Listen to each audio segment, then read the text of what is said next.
to become a master of a craft, you got to just keep doing it. Maybe the first time you swing, you do really well, but it doesn't mean you're a master. Sorry, but not only have you premiered a film and got an award at Cannes, it's your first feature that went to Cannes, and it's the first ever Nigerian film to premiere at competition. Yes, correct. My Father's Shadow, the debut feature from Akinola Davies Jr. Akinola Davies Jr. Akinola Davies Jr. Congratulations on first official selection from Cannes from Nigeria. It's an honor to be recognized in that way. And then you won. And then, yes, and then we won. You don't mess around.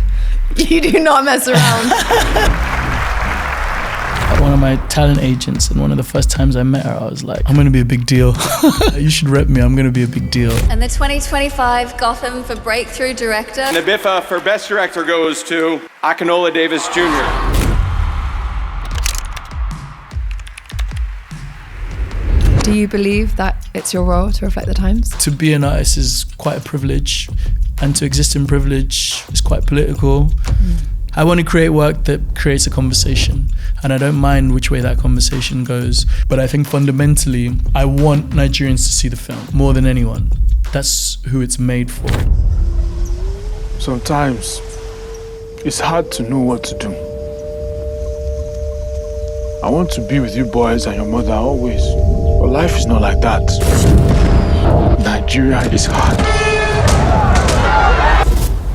Does it take conviction and self-trust to reach the heights? It takes a certain level of delusion. You just have to back yourself, because no one else is going to believe in you as much as you believe in yourself. How are you going to stay level-headed? I'm always looking for critique.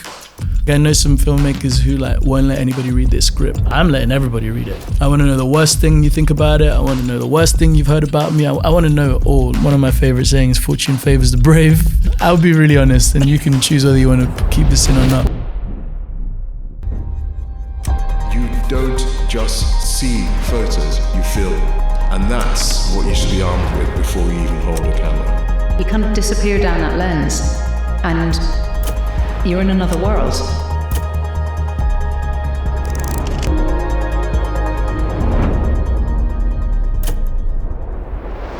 Akinola Davies Jr., thank you for coming to Visionaries. We were just in Cannes.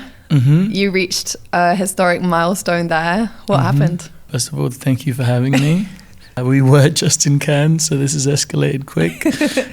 What happened there, I premiered my debut feature in the Uncertain Regard category, which is like the debut films of Cannes, and it went well. I got like a special mention, which is kind of an award in of itself for like an outstanding feat or introduction as a filmmaker. I'm glad that you did the second part of that answer, because it was unacceptably humble up until that point. You've done this to me before, you Sorry, know. but not only have you premiered a film and got an award at Cannes, it's your first feature that went to Cannes, and it's the first ever Nigerian film to premiere at Cannes in competition. Yes, correct. How does that feel? It feels really humbling, funnily enough. Like, you never set out to be the first of anything. It's a bit sad to be the first of anything, but it's just an honor, especially because I didn't know that when we made the film. We certainly didn't know that when we applied for Cannes, and it was actually Thierry who mentioned it in the acceptance of the film announcement. And at that point, I guess everybody was like, well, I guess it is the first in competition. So it's a real badge of honor that I accept and wear quite proudly, because I feel like it gives an opportunity for Nigerian filmmakers to just dream a bit bigger and see that they believe and see, and hopefully be on that stage sooner rather than later. I don't know if this is fake news, Uh-oh. but I was pretty sure I got told that the Nigerian Minister for Culture was at your screening. Oh yeah, real news. What do you think this film means to Nigerians? Ooh, that's a big one. I don't know what it means to Nigerians, but what I do hope is that they get to see it and then they can tell me what it means to them. I don't want to speak for anyone, and often enough when you're like the first for something, you kind of can somewhat become like the spokesperson for them. And I think Nigeria is so big and so broad that I just hope people get to see it, and however they resonate with it, I think is fair. I want to create work that creates a conversation, and I don't mind which way that conversation goes. But I think fundamentally, I want Nigerians to see the film more than anyone, because I feel like that's who it's made for. I'm excited by the prospect of like what my auntie would say when she saw it, or what like a random guy on the street will say when he sees it. You know, and all of it is valid. It was very special to be in the room, watch you do the kind of historic walk down up the red carpet steps, but then also the moment that you kind of walked down into the auditorium, this enormous screening room. You had so many supporters there. I think they were friends, they were family, they were crew members. How did it feel to be able to celebrate with them? I think the thing that's probably been the most resounding, that's kept on coming back to me, is I just felt very held. I think sometimes as a creative who's been in and around this part of London, East London, for like 15 years or so, you have like these little, at least in my experience, I've had these little moments where like it's a small cross-section of something, it's a small cross-section of something. And it really felt in that room that like a lot of those small moments were now all together. And even beyond and before even the screening, it was just a lot of hugs in the street and a lot of like excitement when people hadn't even seen the film. So it was really, it was really humbling. I think I always have like a moment where I know I'm going to cry. I don't know when it comes. And I definitely had it like a few days before, and it hadn't come prior to that. And I think in that moment, I just show a lot of gratitude, because I think I didn't get here by myself. There's very many moments where I never thought I would get here. So I'm just really grateful to be able to share it with other people, because it's not just my moment. I mean, it is my moment, but it's also a moment for all of us to be able to participate in, I think. And how special to not only have the amazing crew, but your brother who you co-wrote the film with. How did the project come to life? I would say my brother is someone I'd idolized for much of my life. We're closest in age, and then I have another brother who's also incredible, and a sister who's just magnificent as well. There's 4 of you. There's 4 of us, and I've always looked up to my elder siblings, but the one I've been in the most contact with is Wale, who wrote the film, and he was the first person who'd ever sent me a screenplay. And I'd never even read a screenplay, but he sent me one. Turns out he'd been writing them on the side for a while for like Nigerian TV, which I only found out like last week or 2 weeks ago at Cannes. Wait, so he sends you a screenplay, but it's his own screenplay that he's written? Yes. Wow, and that's the first screenplay you ever read is your brother's? Ever read, yeah. Wow. And no context. I just read it and I had a big emotional response. After that, he was directing a little bit at the time. He was directing music videos and stuff, and he has ambitions to be a director at some point as well. And then I think when it came down to it, I got a chance to make a short film, and I asked him if he would write with me, because I love my brother. So it's like spending time together felt, anything that allows us to spend time together, and the fact that we're getting paid to do this thing together in a development deal felt great. Obviously you don't know if it's going to work, but I'm like, I trust someone. We're very honest with each other. So we wrote the short film, developed it together. That won Sundance in 2021. So this is Lizard? Lizard, yeah, won the Grand Jury Prize, which is the first, not the first award. I'd won like in like a fashion film award in like Italy, but like it's just from the internet. So it's not like a physical prize or whatever. You just heard I'd won. So it was like actually the second thing I'd ever won, but Sundance, like you hear of Sundance, it's like the thing of legend or whatever. And I just remember. You don't mess around. You do not mess around. Awards at Sundance and Cannes. I'll be really honest, and you can choose whether you want to keep this in or not. We like honesty. I was on mushrooms. Yeah. Watching a film called Pleasure. I don't know if you've ever heard of it. Yes, I have seen Pleasure. Yeah. Okay, so it's quite an intense film. Very intense. So I'm on mushrooms watching this film, and I'm just like, what? I'm just like, it's lockdown, so I'm in my room, can't go anywhere. I'm like, I'm not going to be able to finish this film. I've got to do this call with Sundance. They just said they checking in on filmmakers. And you're high at this point. And I'm high as a kite.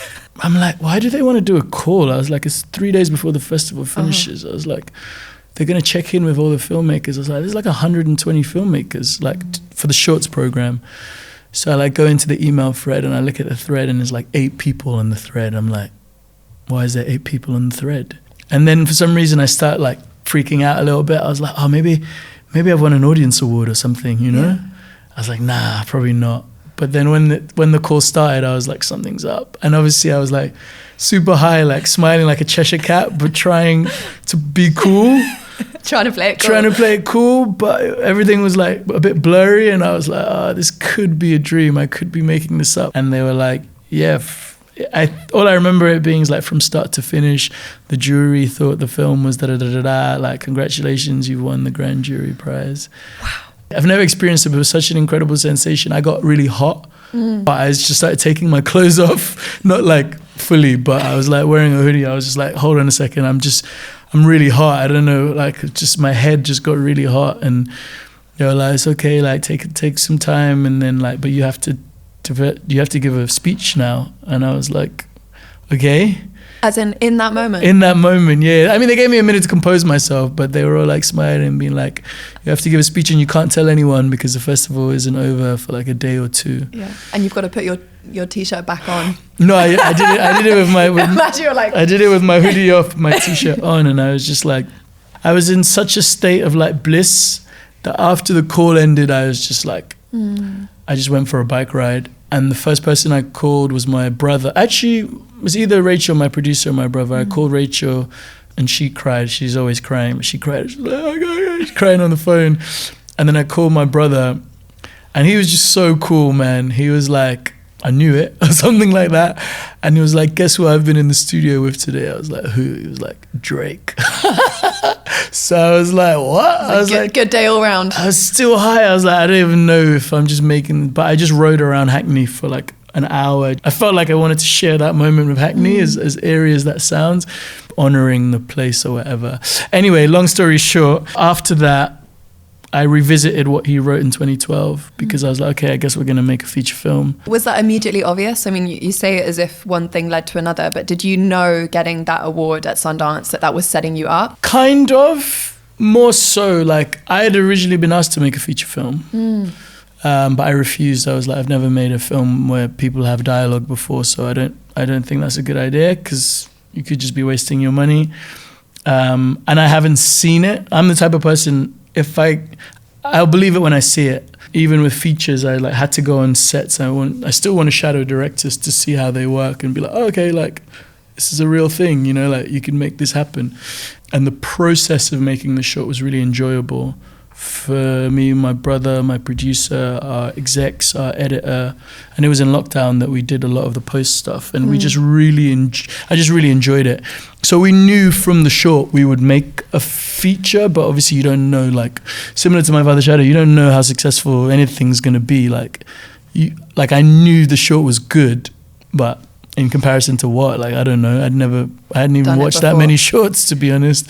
Even though you were asked to make a feature, you decided to make a short. At that point, are you trying to prove this to yourself or prove this to other people?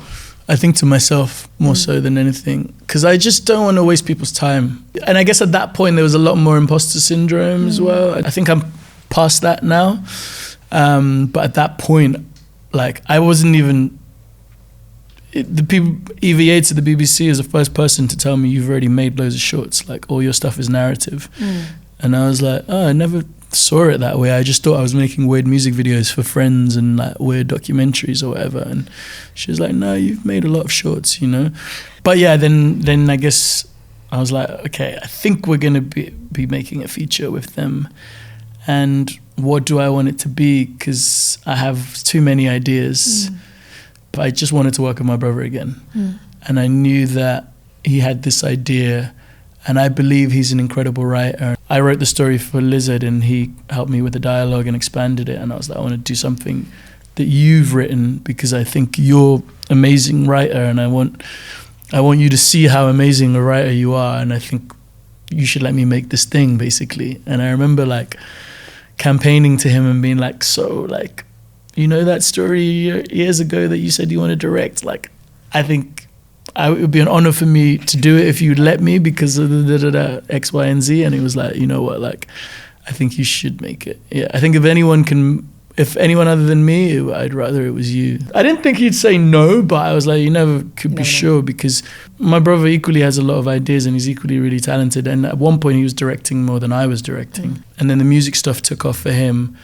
And then he's been more into sort of music and music management. And then my directing stuff kind of took over. And that's just my A, B, and C, just doing film stuff. Is it hard in any way to work with family? I don't find it hard working with family and friends. I've always only ever worked with family and friends, because for me there's just more sentiment. The relationships you have to actually manage properly. Like, you can't take those people for granted. You can't let your ego supersede what's happening. You have to manage them delicately because you love and care about them. Without knowing, I've always loved that certain level of responsibility, of being emotionally responsible for other people. I find it difficult to work with people I don't know, even if they have good reputations or even if they've won awards and are super talented. Like, I'm more likely to work with someone I have a connection with. Why is that? Is it like the authenticity of that connection? I think there's already a foundation there, and I would like my relationships to continually grow. Like an ongoing conversation over years. Yeah, and I'm just like, we will learn something about each other that we haven't from our friendship. We will learn like each other's temperament. Whether or not we'll work together again is different, because I've worked with friends and that it's gone bad. Yeah, and a lot of people say never work with friends, which I just cannot accept to be true. Yeah, I can't accept that. But you become more discerning. The more you work 100%. With people, you become more discerning. Like, it's like never work with friends, never work with children, never work with animals. Like, I do all of that, like in spades, basically. But I think it's just a certain temperament, like the people you orbit to or the people whose energies you kind of bring towards yourself. It's for a reason, you know? Like, if I wasn't a filmmaker and we were just working on a farm, I'm sure like I would want to go and work on other people's farms and stuff like that. But I guess film and being creative is the medium, and I think I'm quite good at holding space for others as a director or as a creative in general. You mentioned your amazing producer Rachel, your brother Wale, amazing team that came together. I was really moved. I got the chance to be at the talk that you did at the British Pavilion at Cannes the day before screening the film, which was like the ultimate hour-long tease, because you couldn't give away too much about the film because it hadn't premiered yet. Yeah. But I was really moved by the conversation, and one of the things that stood out to me was the intention that went not just into the final product, but the process. Yeah. Every part of that process, that the experience itself had to be aligned and in integrity. And I feel that's not what you'd hear about every process in filmmaking. I feel like across Hollywood, you know, that's probably way too rare. Can you speak to that a bit? So the genesis of this question is I used to assist directors, and I would just, in different capacities, either like production runner or more of a producer, or... And for those who don't know those directors, they're commercials directors, they're doing narrative? Like Rollo, commercials, moving into narrative, like really creative, you know, shot really, really big campaigns. Georgia, same. I don't know if she's moving into narrative, but she's up there as and her father is a really amazing cinematographer, and her brother is an amazing director as well. Pretty strong genes in that family. Yeah. Tim and Barry were predominantly photographers working in fashion, but then they started documenting Black electronic music in the early 2000s. They were certainly my introduction to grime, like filming like Chipmunk and Skepta when they were really, really young, and also taking photographs at raves and stuff. So I used to watch their content on YouTube all the time, before YouTube was even like a real thing. Simon Owens, I can't remember how I met, but he was like a bit of an oddball in the best way possible. He just had like ideas. He was just like bouncing off the walls. From working with everyone, he kind of nurtured me in a way. He was like very like giving me more and more responsibility. So like a mentor almost. Yeah, they were all mentors. Yeah. Kieran also, huge mentor. Like all people I still speak to and just like really fantastic. But I was not directing. I was assisting in those period of times, and every once in a while, like I would do something that they couldn't do. And when I started off, because I was with Tim and Barry most of the time, I was kind of just mimicking the stuff that we were doing or they were developing, and equally mimicking stuff like Kieran and other people were doing. And I remember I made a website and put all this work and like my role, which was really like secondary and all this stuff. And I remember Kieran actually said to me that I get why you'd put this on your website, but it's a bit disingenuous to say this is your work. And I remember it hurt like a lot. I knew he was right. I knew like I'd been involved in the production, but really what it takes, and I think maybe some people might misconstrue this and see it in the wrong way, but I think what it takes to be the like head creative of something is a lot more than any of the other roles, because the buck starts and falls with you. If it's good, it's going to be that head creative. If it's bad, no one's going to say the stylist did a bad, I mean, they might do, but really the judgment is on that person. So I understand the level of like what he meant, but I guess I was also hurt because I knew I hadn't really made anything, and I thought making stuff felt quite far away or whatever. It's good to have those moments when it hurts. It's like, it's a fuel. It was brutal. Yeah. It was really, really brutal. But I enjoy that, because for me it's like it's a wake-up call. So I remember I had an opportunity to make a small music video. I was like, I'm going to Lagos for Christmas or whatever, like if you want, I'll shoot the video there. It was for UK Red Light. They were like, cool. They gave me £2,000. I was like, I'm rich, like $2,000. Like, wow, I'm going to spend like 500 on the video. I'm going to keep 1,500 for myself. Didn't work out like that. Never does. Never does. We shot these kids. There's a big inline skating community in Lagos, and we just spent all day working, and it was me and my brother. He produced, found the kids, hung out with them, paid them a really fair wage. And I just remember that day being one of the best days of my life. I was like, oh, this is it. This is what I want to do. What felt different about that moment?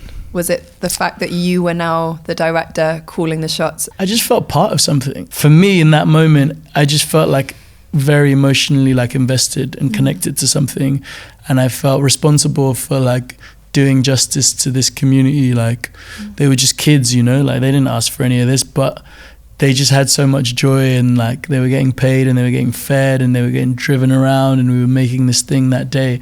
And I just remember I was like, okay, well, this is what I want to do. Like, it doesn't have to be like skating kids all the time, but I want to shoot stuff in Nigeria. And I even remember when the video went out on like ID, I was like, this video is going to pop off. I'm going to get, and nothing came of it, like zero. It was like actually quite, because I was like, oh, I made something great, you know, but like nothing really came of it. But so I just kept on assisting for a while. But again, back to the genesis of the question, it was setting the groundwork for something I hadn't even realized, because what I ended up doing was I realized I enjoy working with my brother. Like I felt quite protected. I felt quite seen in terms of what I want to do. And then there's a lot of talent on ground in Nigeria that can help facilitate this stuff, and the money goes a bit further. It's not that it's cheaper, but the money just does go a bit further because of the exchange rate or whatever. So then we ended up shooting the next thing, and we shot the next thing, and we shot the next thing. And then I think my brother, I don't know if it crystallized in his mind around that time, because he was head of production. He needed a side job alongside music, and he was head of production for this company, and the company folded. But he had all these people working under him that he felt responsible for. So he just started his own production company. I think he probably has a different way of how it started, but so we'd just been shooting, and I like to put the setting on the hardest, because I'm like, whatever happens, I'm going to learn from it. One of my favorite sayings, fortune favors the brave. That's how I blackmail a lot of my producers to be like, we got to shoot for the stars. What's the thing? You shoot for the stars, at least you end up in the sky or in the galaxies or something like that. And then what really became quite a good proof of concept is we shot, funny I mentioned Kokoroko earlier, I ended up shooting a Kokoroko video, and we shot 35mm in the largest floating slum in Africa. And it was kind of like a narrative story, but there's no dialogue or whatever. And it just looked very cinematic, basically. And I even remember, because I was like, I want to shoot my feature on film. We shot Lizard on film. And I was like, I just want to show that we can shoot on film. So we shot this thing in the most intense circumstance. But the guys at BBC were like, okay, cool, you can do this, and you can do this on film. So yeah, we'd been setting the groundwork and building the team and working with people, and just like almost cherry picking talent in like from Nollywood and places like that, and developing a relationship and developing infrastructure and logistics, which Fumbi is like probably the person who does. But yeah, it was almost like 7 or 8 years worth of building that to be able to service this, basically. One of the best things about starting to have these conversations with people is the threads that are drawn over time between different things. And obviously retrospectively you can do that. You can see the connection, but you never know. 100%. You never know it in the moment. Yeah. Were there moments of self-doubt where you haven't known what's coming next? All the time. Someone said this today. I met someone for a meeting earlier and he was like, oh, the film is about all this stuff, but it's also quite about faith. And I haven't heard that before, but I kind of agree, because I feel like it's funny, like one of my talent agents, and one of the first times I met her, I was like, this could sound so bad, but I was like, I'm going to be a big deal, you know? And I was like, you should rep me, I'm going to be a big deal. And I think she did start repping me because she was like, okay, who's this guy? Then we won Sundance and I was like, I told you.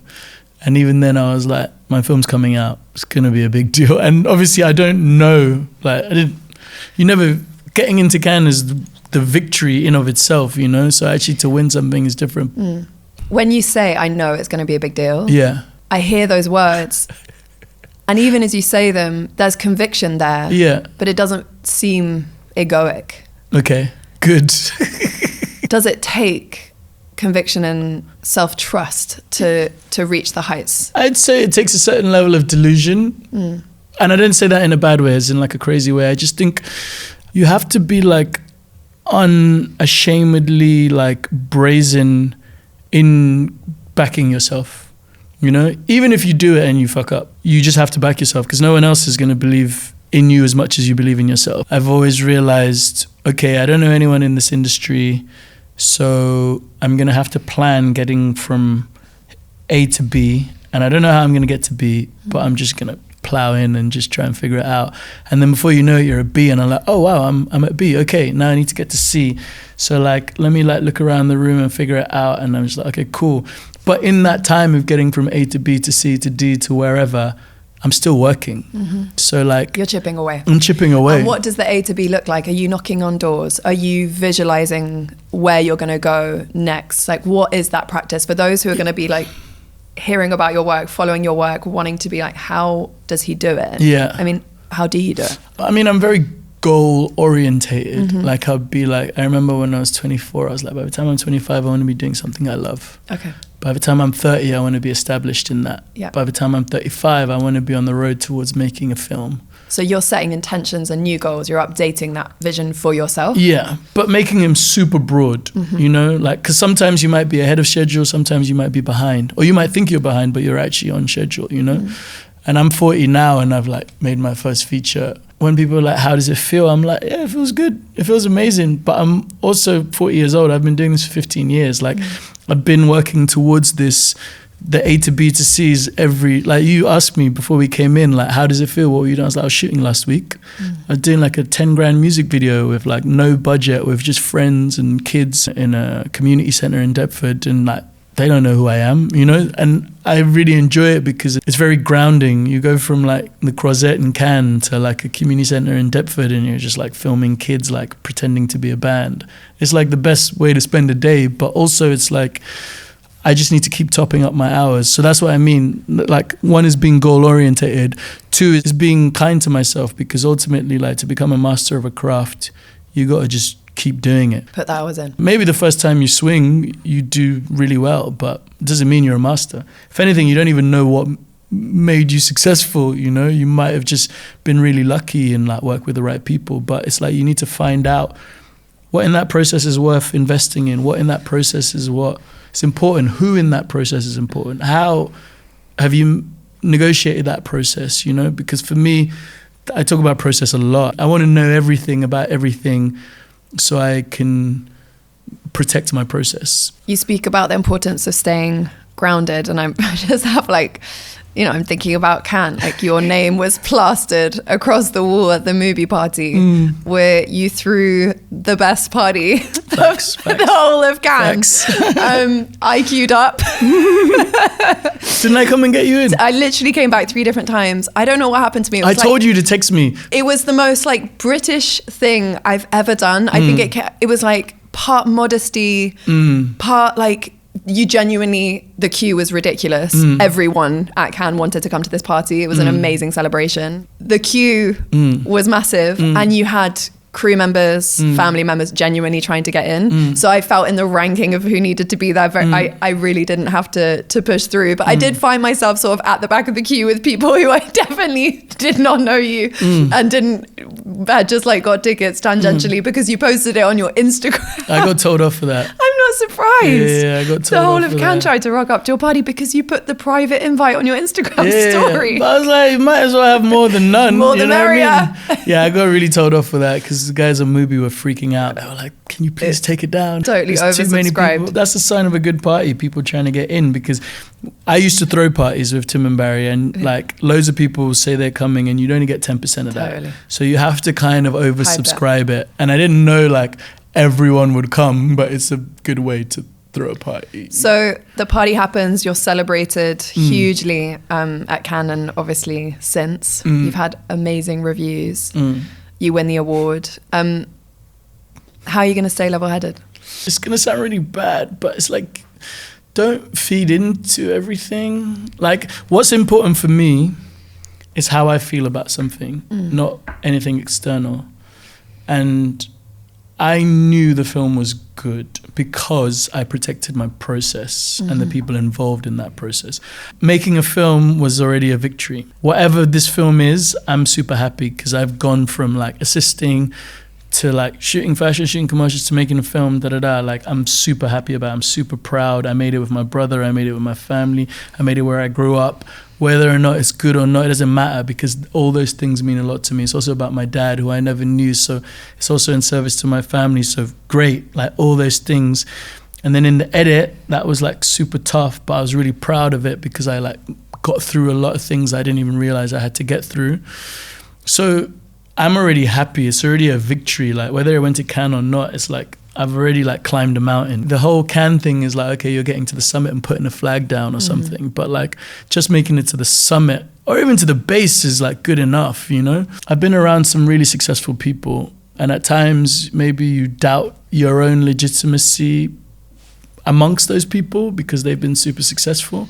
But because I've seen them be successful, I'm like, I think I can be successful. Do you pedestal people? Mostly friends, not like celebrities or anything, mostly like friends and family who I just really admire, or I just seen what they've been through to get where they are and stuff like that. But how you stay grounded is just, I already have a relationship with my work. I already have a relationship with the people around me. I'm always looking for critique. Like I know some filmmakers who like won't let anybody read their script. I'm letting everybody read it, because I don't like to be blindsided. I want to know the worst thing you think about it. I want to know the worst thing you've heard about me. I want to know it all, like, because I just want to like be able to interrogate that for myself and be like, is this true? No, I don't feel it's true. I'm not going to hold on to that. But is this true? Yeah, maybe there's an element of truth. Maybe I should try and understand why this isn't included or whatever, so we can start moving it around. You like the feedback? I like the feedback, yeah. I'm so used to the documentary world where you are not precious or protective about your ideas because everyone's desperately fundraising, and then to be in Cannes where everyone's like, I can't tell you too much about the project, but It's really like a different thing, and I think it probably plays to your strengths that you're open to feedback, and then it's the practice of being discerning about, you collect all the feedback and decide what to absorb and take on board. But it's like that thing, even in the process you just mentioned, like, we could have the same idea, but the execution would be totally different. Yeah. So like no one can do what Alice would do, you know? No one could do what I could do. They could definitely like probably do a better job than me or do a worse job than me, but the way I look at things would be very specific, you know? And the way you look at things would be very, so I don't really feel a threat in that way because I feel like I'm subservient to wanting to master my craft. I just want to make people feel something. And I feel like that's quite a hard thing to do. Do you call yourself an artist? Like when people ask, how do you describe yourself? More so now, but I feel like it's quite a broad term. But having seen like really big artists, the way they work, I'm like, okay, I kind of work a bit like that. You go into someone's studio and they have loads of younger artists working for them, you know?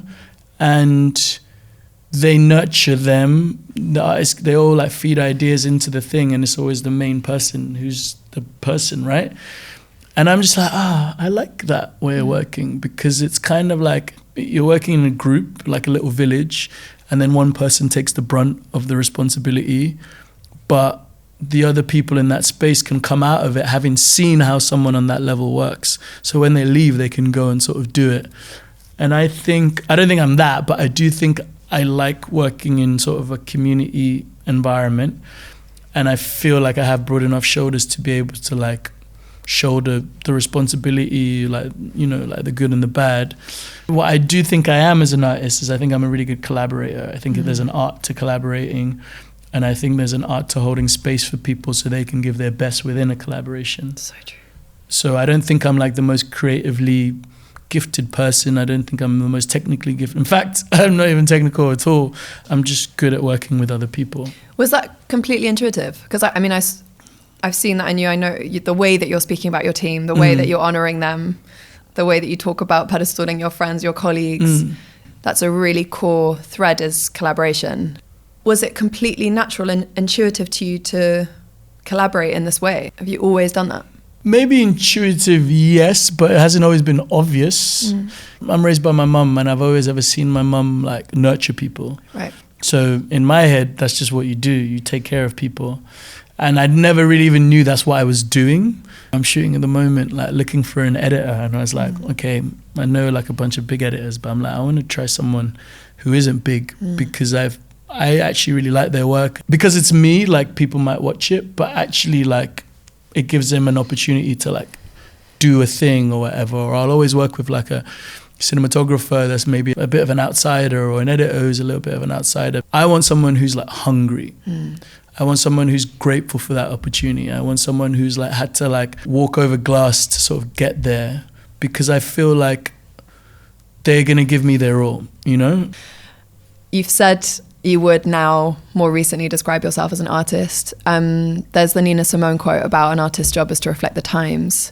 I'm thinking of your film. I'm thinking of, you know, there were political threads in it, your work in general, but particularly My Father's Shadow. There's themes of masculinity, fatherhood, brotherhood, identity. Do you believe that it's your role to reflect the times? I would say so, yes. Why are you smiling?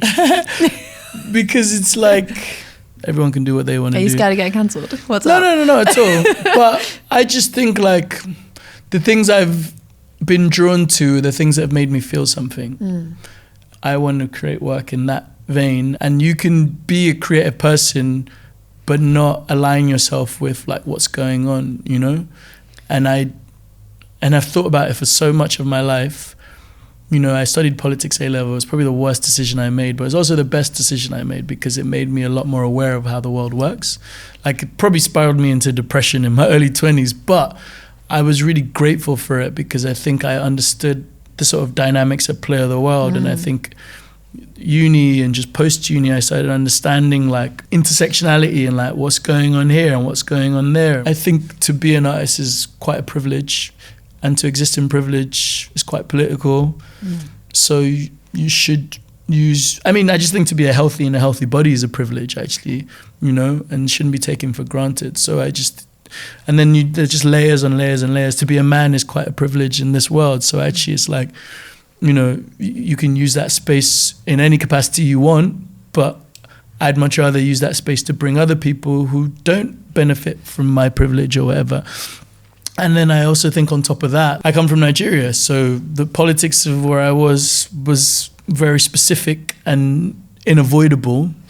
Also, my father passed away when really young, so I come from a single parent household in a very like patriarchal society. How old were you when your father passed? I was 20 months. Wow. Yeah, so I was like a little baba. It's more so for my siblings. They had more understanding of like what happened. I didn't know. I was like feeding from a bottle. I didn't know what was left or right. But I think, so I'm also from the global south. And then I have the privilege of coming to school in Europe. So there's a certain privilege attached to that many people in Nigeria don't. So like throughout my life, whether or not I've known it, like a lot of choices that have either been made for me or then I end up making are like inadvertently political. And then around like 2015, I became a lot more politicized and was like, you know, I found it very overwhelming because I was like, oh, I did something and people wanted to like latch onto it and they were like, you should be a politician. And I was like, I don't think that's a good idea. What did he do? What was the political awakening in 2015? There was like a Bring Back Our Girls thing in Nigeria and around like Charlie Hebdo. So I saw the African leaders go to Paris to hold hands in solidarity with the French, which is the right thing to do. So I like wrote this. I used to be big writing long essays on Facebook. I'm not on Facebook anymore, but I used to write these long emotive essays. And I wrote one that was like, okay, well, why didn't they do that for the 300 girls that disappeared? You know, like surely like their lives are just as valuable and the scale of it is like a lot more. And because I used to throw parties, my best friend, I remember her now, she lives in Berlin, but she was like, you should do a rally. And I was like, yeah, I'm going to do a rally. So then in the way I would do parties on Facebook, I like just made open invite and I was like, I'm doing a rally. Wow. And then like 3,000 people said they were attending and then like 10,000 people said they're attending and then like 15, I started freaking out. I was like, oh shit. I was like, I'm just going to call in sick on the day and say like, but like loads of people came to my aid and then we ended up doing a rally outside the Nigerian High Commission. And then I had to like curate it. So I had like Andrew Murray from Stop the War Coalition came and spoke. Skepta came and spoke. A lady from the Royal African Society came and spoke. And Bisi Alimi, like a human rights activist, came and spoke. It was just a lot of energy. Like, I don't know if people have been on protests and stuff, but they can be really like electric and just like illuminating, and you just feel like a sense of purpose and like, yeah, let's go, let's punch holes in the wall. But the thing is, a protest, the moment you cross the line, it's used against you. Do you know what I mean? High stakes. Yeah, it's high stakes. And I just remember after that, it was quite a big thing. It was covered in Days, ID, blah, blah, blah. It was like a well-curated protest. You know, I used all my stuff from filmmaking and partying to do a thing. And there's a quote which is like, how to get people on side, throw a better party. But yeah, it was effectively like a party. And I think the aspect of celebrity also really helps, right? And then afterwards, everyone was like, when's the next one? I was like, what do you mean, when's the next one? There shouldn't have been one in the first place. So I think even then I was like, okay, cool. Well, I don't want to do this because I don't want to be involved in politics per se. But I think what I would like to do is figure out a way in my work where I can be subversive and talk about politics without beating you over the head with it. Because I also think that's something that politics suffers from a little bit, is the fact that like, it's not as nuanced as it could be a lot of the time. And, you know, I speak of a friend of mine, James Messiah. We're both empaths and we can understand the other side. Whoever our quote unquote enemy is, I can understand their point. I can understand my point. So like, how do we meet in the middle or whatever? And I think art has a big responsibility to play in that, because I think music does, I think art does, I think film does. It's an opportunity to bring people and like, distill ideas in a nuanced way that covers both sides of that thing, but ultimately like I'm saying what I'm trying to say. Do you know what I mean? And I feel like it's a prerequisite of my privilege, to be honest. Like, and that's why I started by saying like, to each his own. Some people just want to make art for aesthetics, and that's great, like go for it. But like in this body that I live in, I think there's a certain level of responsibility, even coming back to the opening of being like the first Nigerian film in competition in Cannes. It's because the film's political, actually. You know, when my brother wrote the short, there was no politics involved. But we decided that, okay, we need to set it in this time and talk about this thing, because it's like, you know, for the characters, it's in service to our family, but the politics is in service to the country. It's like a history that people aren't even aware of, you know. So you do see your work as political, and then there's the politics of representation. I know that you put in so much like work and research and intention into the projects that you take on, and My Father's Shadow among them. Were you kind of aware of the other films made from Nigeria? Were you intentionally trying to make something that spoke in a certain language that was distinctive from other films, from the language of Nollywood, huge film industry in Nigeria? How were you trying to make this different or not? We didn't set out to make something that fits anything, to be honest. I remember when we were writing the film, I just said to my brother, let's write something we would enjoy reading. That was our first reference point. You know, we were supposed to do like a beat sheet. We didn't know what that was. We were like, let's just write a script that we enjoy reading. So we sort of did that. And then I think I watch a lot of films. I sort of obsess about African filmmakers, and I was like, it's quite hard to talk about African filmmakers without watching a lot of African films. So I like set myself on a course to watch as many as possible. Still haven't watched that many, but then I started watching cinema from other parts of the world. I love Mexican cinema. My editor for My Father's Shadow is Mexican, and he's incredible. Watched a lot of Japanese cinema. And I think ultimately, I just wanted to make a film that A, makes you feel something, but B, shows the Nigeria I grew up in.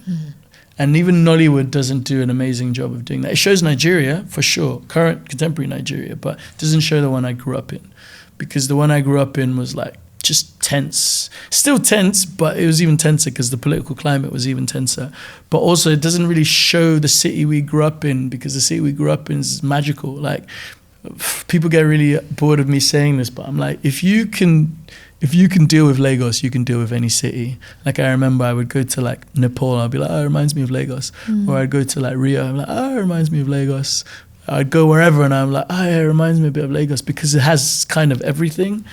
Describe it for someone who hasn't been there. Lagos is built on like mangroves. So technically it's like, if you take like that sort of New Orleans, that similar climate, like kind of waterlogged, very humid, built for like maybe like a demographic of like 300,000, but it's got 20 million people.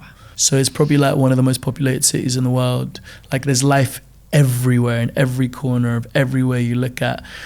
And it's just super intense, like in the best way possible. Like, if you like human beings and you like life, then Lagos is one of the most incredible places. But if you're also equally quite fearful of things, you might find it intimidating. But I think people in the global south, in Africa, in Nigeria, in Lagos, are just extremely curious and extremely friendly, and they just want to meet people and they want to be heard, and they want, obviously time is our most valuable asset, so the more time you can give to people, the more engaged they'll be in, you know.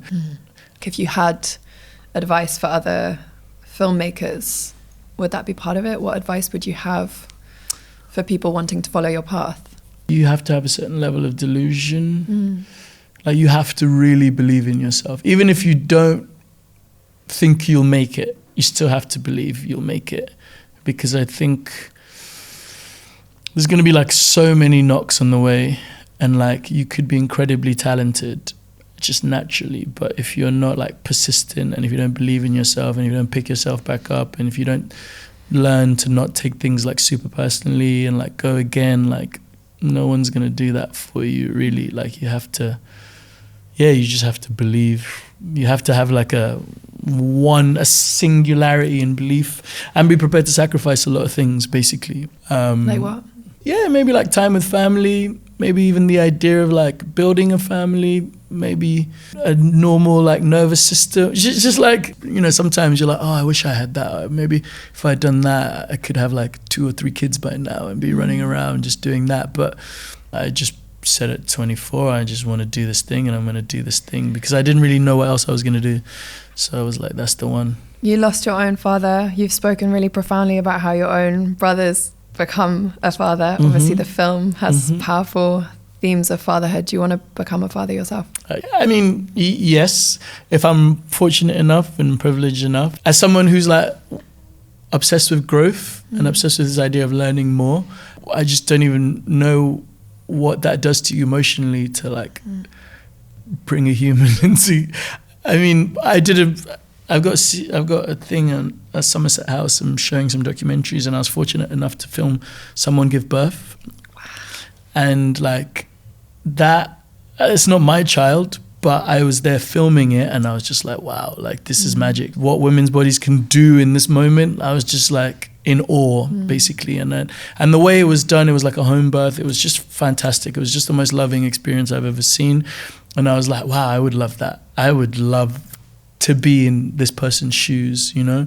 And then the idea of like having a child, like just a mini version of you, just like teaching them stuff about the world. Yeah, hell yeah. Like that would be such a dream. But mainly also just because I just think as this lived experience as a human is just like another level. We had such a beautiful conversation about the idea of ancestry, and I'd been reading this book, The Good Ancestor, and you know, there are Native American belief systems around thinking 7 generations in the future, and how would we show up in this world in present day if we truly were in service to 7 generations forward. And I've always found that to be such a powerful framework.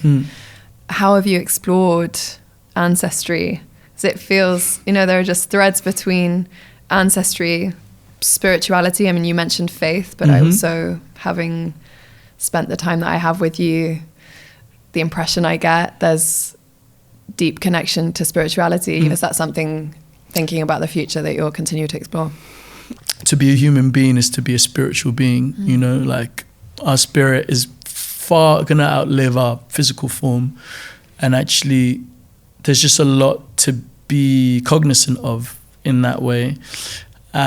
So yeah, for me, I think I'm just very interested, and I think it's quite tricky because I come from a place that was like colonized. So there's a lot of information that's been lost, has been eradicated on purpose. And then a lot of people there maybe accept the colonial imprint of who they are. So actually it's quite difficult to have a lot of those conversations in a way. But I do draw on a lot of like optimism from even like some of the work you do, and like we speak about, and you go to places and like in South America, like really sort of like rural communities, indigenous communities, because to me a lot of that stuff feels way more normal than like a lot of the stuff we're sort of fed here. You know, like I did yoga for a very small amount of time, like embarrassingly in my small little room, my yoga teacher used to come or whatever. But that short period of yoga like changed my relationship with my body, changed my relationship with what I put in my body. Like I don't really drink anymore. I was sober for about 6 years, but now I drink on special occasions. You know, like it's just all these things that are just mindful, because I'm trying to tap into a frequency that isn't distracted. You know, there's a brilliant, I don't know if you ever watched The Breakfast Club, but it's like this show on YouTube, these American guys, and the poet Saul Williams, you know him? He's in the film Sinners, he plays the dad, I don't know if you've seen, and he does this amazing talk on The Breakfast Club and talking about you are what you consume. Not only food, but like media, like you are what you consume. Like they sort of argue with people who just like are on the news cycle the whole time. It's like, that's what the news cycle wants you to do. It wants you to operate from a place of fear, because if you can operate from a place of fear, then you're locked in.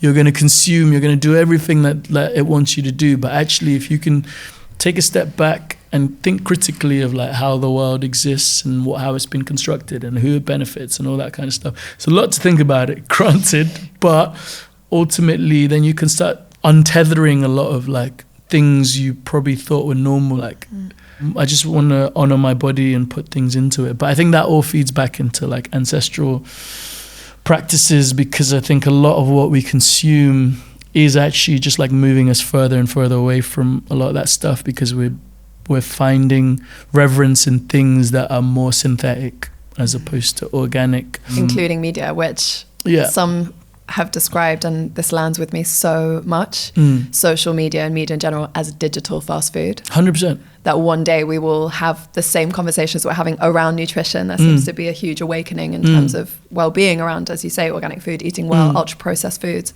But the idea of digital fast food, we're so unconscious in the way that we're consuming.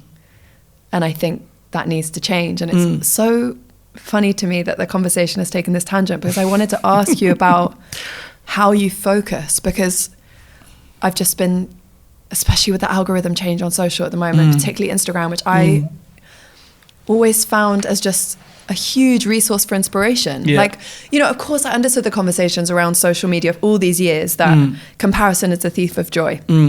I understood it was impacting people's mental health because we showed the show reel of our lives. But I was always confused by it in some ways, because I so curated who I followed that it was a community of people I drew inspiration from. It was the best photographers, the best filmmakers, the best journalists. So I would go there, and at my fingertips was this like well of inspiration. Now with the shift in the algorithm, where it feels like, I mean, I'm not a user of TikTok, but Instagram has become like TikTok, where you're getting fed random stuff. I feel it's completely thrown my relationship with social media, and I really feel this digital fast food experience, and I feel myself more and more distracted from my mission, from my purpose, because, you know, I think I'm on track, and then you see a million other people and a million different ways to live and a million different opportunities, you seem to me incredibly focused. Wow. Is that true? Take that as a compliment. It is. I think it's probably one of the most important practices now is how to retain your authenticity and stay focused on what you want to create, your voice and your art. I'm someone who's actually quite obsessed with technology as well, but at the same time, like, I have to rein it in because I love TikTok. I have a TikTok. So I guess I watch YouTube a lot, but I guess my thing is like everything in moderation. It's funny, that question, when you asked it, I was like, oh, like, when do I find time to work? But a lot of the time, I will, like, when me and my brother write, I insist that we go away for 10 days. Not a lot of Wi-Fi because he's like a music exec, so he's always on his phone. So we like argue the first few days and then we write. So that is our process. So when it comes to like putting a treatment together, I'll just run off instincts, I'll pull images, I'll put it together, I'll write something about it and I'll let it marinate for a while. But I'm kind of the opposite in a way, like I allow myself to be distracted. Because if I allow myself to be distracted, I don't guilt trip myself into feeling like I'm not having fun or whatever. So actually, I will work in a moment of like pure inspiration and just bug out for like 9 hours or something. And then on top of that, back to the whole collaboration thing, is like, I don't have to figure it all out. Like if I have a genesis of an idea and I like tell other people, they'll have ideas and they'll have ideas and they'll have other ideas. And before you know it, like this video I did last week, like a cinematographer had some great ideas. It actually changed my initial idea because I was like, best idea wins, really. I have one final question for you. Who's a visionary for you? And what does that word even mean to you? I'll probably just pick someone to home. I just think my brother is probably a visionary for me, to be honest, because he represents so many things. He represents someone who just like was committed to telling his own story from where he's from, you know. And I think anybody who's like trying to tell their own story in the face of whatever the world is throwing at you, whether it's like a lot of what's happening in the Middle East or whatever, like the fact that you're so committed to telling your own story, I think is like incredible, especially in a time and place where everybody was like, why would you do that? Like you're from like a middle-class Nigerian family, just like get a proper job. And he was like, no, I think he was like 25. He just like moved back to Nigeria and was like, I'm going to do this music thing, you know, and just kept at it. And just because I've seen him do it, I was like, okay, well, I can do that. I'm going to commit to something. And then seeing him mentor like the people in his orbit and create space for them and be like a community stalwart, and I admire him so much. I'm trying to like be that as well, like trying to be as like generous and open as possible. And I think, and that doesn't even come from like you know, I wonder what his influences are, but ultimately it's like, okay, we want to build something. We don't know what we want to build, but we know we want to build it, and we know we want to build it together. And we know that by building it together, we can have a stronger bond and like keep everything close, and we can take care of the people that we love fundamentally.